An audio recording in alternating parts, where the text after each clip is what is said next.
इतना तो हम सभी जानते हैं कि भोलेनाथ समस्त देवों में सबसे भोले देव माने जाते हैं। इसी भोलेपन के चलते भगवान शंकर अपने भक्तों पर बहुत जल्दी प्रसन्न हो जाते हैं। इतना ही नहीं, अगर प्राचीन काल की ओर एक बार दृष्टि डाली जाए तो हमारे हिंदू शास्त्रों व ग्रंथों में भोलेनाथ के भोलेपन की कई कथाएं आदि पढ़ने व सुनने को मिलती है।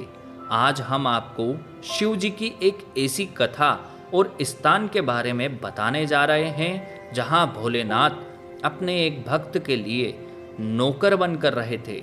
जी हाँ, हो सकता है यह सुनने के बाद आपको विश्वास न हो रहा हो, यहाँ तक कि ये सुनने के बाद आप यकीनन गालियाँ देना शुरू कर सकते हैं। किंतु आप माने या ना माने, ये सच है। महादेव अपने एक भक्त के लिए उसके पास नौकर बनकर रहे थे। तो अगर आप इस पूरे वाक्य के बारे में जानना चाहते हैं तो वीडियो अंत तक जरूर देखें। यूं तो दुनिया के हर कोने में जगतव्यापी शिव शंकर के कई मंदिर स्थापित हैं जिनसे कई रोचक कथाएं जुड़ी हुई है। मगर जिस मंदिर के बारे में हम बताने जा रहे हैं वो सबसे अद्भुत माना जाता है। यह मंदिर बिहार के मधुबनी जिले के भवानीपुर गांव में स्थित है, जो उगना महादेव व उग्रनाथ मंदिर के नाम से प्रसिद्ध है। मान्यता है कि इस मंदिर में भगवान शिव ने स्वयं महाकवि विद्यापति की नौकरी की थी। महाकवि विद्यापति, जिनका जन्म 1352 में हुआ, भारतीय साहित्य की भक्ति परंपरा के प्रमुख स्तंभों में से एक और मैथिली के सर्वोपरि कवि के रूप में जाने जाते हैं। कहा जाता है कि यह भगवान शिव के बहुत बड़े भक्त थे। इस बात का प्रमाण उनके शिव भक्ति पर रचित कई गीत रचना थे। पौराणिक कथाओं के मुताबिक भोलेनाथ विद्यापति की भक्ति व रचनाओं से बेहद प्रसन्न थे। एक दिन भगवान शंकर की उनके घर नौकर बनने की इच्छा हुई। फिर क्या, महादेव एक साधारण से व्यक्ति का वेश धारण करके पहुंच गए कवि विद्यापति के घर और उनके यहाँ नौकरी करने की इच्छा जाहिर की। कवि विद्यापति की आर्थिक स्थिति ठीक न होने के कारण उन्होंने उगना अर्थात भगवान शिव को नौकरी पर रखने से मना कर दिया, लेकिन शिव ने उन्हें सिर्फ 2 वक्त के भोजन पर रखने के लिए तैयार कर लिया। एक दिन विद्यापति राजा के दरबार में जा रहे थे। उगना भी उनके साथ चल दिया। तेज गर्मी व धूप के कारण विद्यापति का गला सूखने लगा। आसपास जल का कोई स्रोत नहीं था। विद्यापति ने उगना से जल का प्रबंध करने को कहा। भगवान शिव ने थोड़ा दूर जाकर अपनी जटा खोली और एक लोटा जल ले आए। विद्यापति ने जब जल पिया तो उन्हें गंगा जल का स्वाद आया। उन्होंने सोचा कि इस वन में यह जल कहाँ से आया। विद्यापति को संदेह हो गया कि उगना स्वयं भोलेनाथ हैं।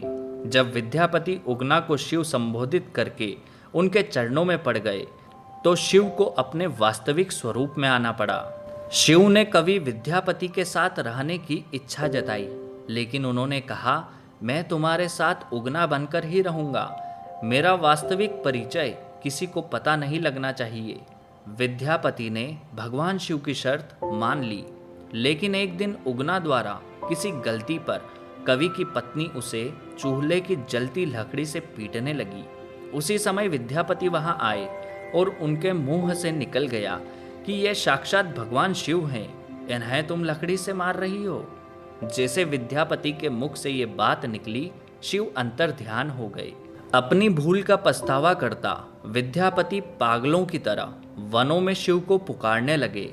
अपने प्रिय भक्त की ऐसी दशा देखकर भगवान शिव उनके समक्ष प्रकट हो गए और उन्हें समझाया कि मैं अब तुम्हारे साथ नहीं रह सकता, परंतु उगना के रूप में मैं जो तुम्हारे साथ रहा उसके प्रतीक चिन्ह के रूप में अब मैं एक शिवलिंग के रूप में तुम्हारे पास विराजमान रहूंगा।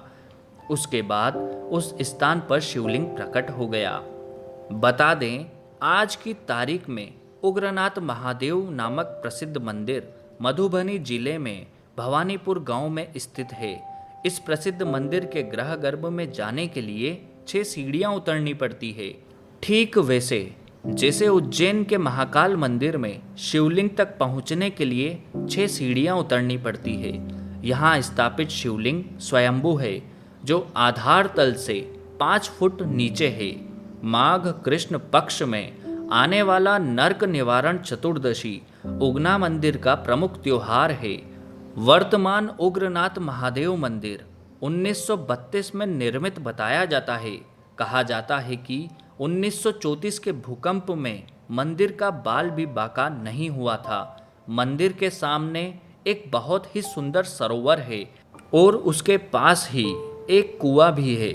इसके बारे में मान्यता है, विद्यापति के घर नौकरी करते समय शिवजी यहीं से पानी निकाला करते थे। यही कारण है दूर दूर से श्रद्धालु इस कुएं का पानी पीने के लिए आते रहते हैं। दोस्तों, अगर यह कथा आपको पसंद आई हो तो चैनल को सब्सक्राइब अवश्य करें।